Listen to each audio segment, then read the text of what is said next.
दोस्तों, हम बात करने जा रहे हैं एक ऐसे क्रिकेट खिलाड़ी की जिनके जीवन में बहुत सारी कठिनाइयां रही, लेकिन आज वह उन कठिनाइयों से लड़कर अपने आप को एक अलग मुकाम पर ले आए। उनका नाम इस समय सुर्खियों में है। हम बात कर रहे हैं भारतीय क्रिकेटर रिंकू सिंह के बारे में। क्रिकेटर रिंकू सिंह की कहानी संघर्षों से भरी है। उन्होंने बहुत ही कठिन परिस्थितियों से पार पाकर आज ये मुकाम हासिल किया है। मेहनत और सब्र का फल मीठा होता है। जिंदगी में कितनी ही मुश्किलें क्यों ना हो, मेहनत करते हुए हौसला रखने से कामयाबी मिल ही जाती है। यूपी के रिंकू सिंह कुछ नहीं से सब कुछ इसलिए बन पाए क्योंकि उन्होंने कभी हार नहीं मानी। उत्तर प्रदेश के अलीगढ़ में एलपीजी सिलेंडर डिलीवर करने वाले खानचंद सिंह की पत्नी वीना देवी ने 12 अक्टूबर 1997 को अपने तीसरे बच्चे को जन्म दिया। उन्होंने बच्चे का नाम रिंकू रखा। सिलेंडर डिलीवरी का काम करने वाले शख्स का मामूली कमरे में सिमटा पूरा घर कैसा हो सकता है। रिंकू का घर भी वैसा ही था। वे सिलेंडरों के गोदाम के परिसर में बने कमरों में रहते थे। रिंकू पढ़ाई में बहुत स्लो बच्चा था, लेकिन माता पिता ने उन्हें स्कूल भेजना बंद नहीं किया। वह ठीक से पढ़ता तो नहीं था, लेकिन खेलता अच्छा था। रिंकू सिंह 10 साल की उम्र तक आते आते क्रिकेट बेहद मेहनत से और अच्छी तरह खेलने लगे। तब तक रिंकू और उनके भाई बहन परिवार में कुल जमा 5 बच्चे थे। रिंकू अपने माता पिता और भाई बहनों के साथ गोदाम के परिसर में 2 कमरों के घर में रहता था। उनके पिता खनचंद गैस सिलेंडर डिलीवर करते। उनके एक बड़े भाई मुकुल एक स्थानीय कोचिंग सेंटर में काम करते। सबसे बड़ा भाई सोनू ऑटो रिक्शा चलाता था। मुश्किल से परिवार का पेट पालने वाले पिता में इतनी समझ नहीं थी कि वे बच्चे के खेल को उसका कौशल समझें। एक तो पढ़ाई में कमजोर बच्चा, ऊपर से दिन भर खेलता रहता। जाहिर है गरीब पिता तो नाराज ही होगा। उनकी आंखों में बेटे के क्रिकेट स्टार बनने जैसे कोई ख्वाब नहीं थे। रिंकू अपने भाइयों के साथ खूब क्रिकेट खेलता।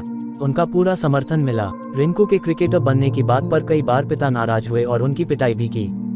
ऐसा सिर्फ उन्होंने परेशानी में किया, लेकिन रिंकू कहते हैं कि क्रिकेट के पूरे सफर में मुझे लोगों का भरपूर समर्थन मिला, जिससे मुझे उस जगह तक पहुंचने में मदद मिली जहां मैं आज हूं। हालांकि शुरुआत में रिंकू सिंह के पिता नहीं चाहते थे कि बेटा क्रिकेट खेले, क्योंकि घर की आर्थिक स्थिति भी अच्छी नहीं थी।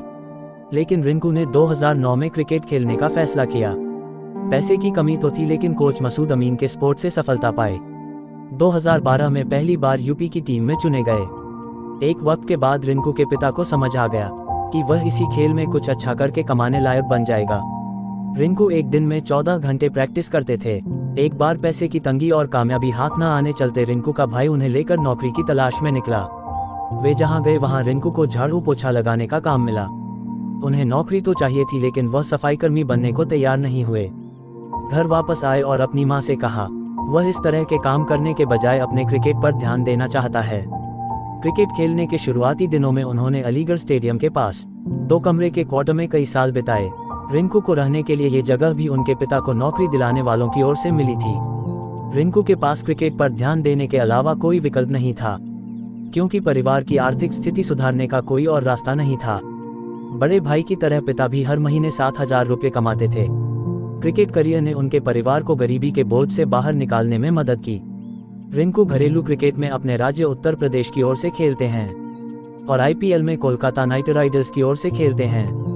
मार्च 2014 में 16 साल की उम्र में क्रिकेट करियर में डेब्यू किया। फिर 2 साल बाद उन्होंने 5 नवंबर 2016 को फर्स्ट क्लास डेब्यू किया। रणजी ट्रॉफी जीतकर अपने राज्य को गौरवान्वित किया। रिंकू सिंह ने अंडर 90 में अपने राज्य की टीम को लीड किया। मीडिया रिपोर्ट्स बताती हैं कि आज उनकी कमाई 80 लाख रुपए के करीब है। आईपीएल में गुजरात टाइटंस के खिलाफ आखिरी ओवर में 5 छक्के जड़कर कोलकाता नाइट राइडर्स को सनसनीखेज जीत दिलाने वाले रिंकू सिंह को कभी क्रिकेट खेलने के लिए अपने पिता से मार भी खानी पड़ी थी। उत्तर प्रदेश से आने वाले इस प्लेयर ने बेहद गरीबी देखी। अब बेटे को इस मुकाम तक पहुंचते देखना घर वालों के लिए किसी ख्वाब के सच होने जैसा है। मगर करियर में यहां तक पहुंचना उनके लिए इतना आसान नहीं था। खानचंद कहते हैं कि इन दोनों भाई ने रिंकू की हर तरह से मदद की और अपने करियर को संवारने के लिए उसकी खूब हौसला अफजाई भी की। आज हर तरफ उनके बेटे की कामयाबी के चर्चे हैं। उन्होंने कभी नहीं सोचा था कि रिंकू यहाँ पहुँच जाएगा। उसकी उपलब्धि किसी ख्वाब के सच होने जैसी है। उत्तर प्रदेश की तरफ से रणजी ट्रॉफी खेलने वाले रिंकू सिंह के कोच रहे मसूद जफर अमीनी को भरोसा है कि आने वाले वक्त में उनका शागिर्द भारतीय टीम के लिए खेलेगा। दोस्तों, यह थी रिंकू सिंह के जीवन से जुड़ी कुछ खास बातें, जो यह बताती हैं कि उन्होंने गरीबी से लड़कर तथा अपने ऊपर भरोसा करके अपने विश्वास के दम पर अपने गोल की तरफ निष्ठावान बने रहकर आज इस मुकाम को हासिल किया। जो हर किसी के लिए प्रेरणादायी है कि वह मुश्किलों से हारे नहीं बल्कि उसका डटकर सामना करें। सफलता एक दिन जरूर मिलेगी। Thank you for watching this video, please subscribe and promote.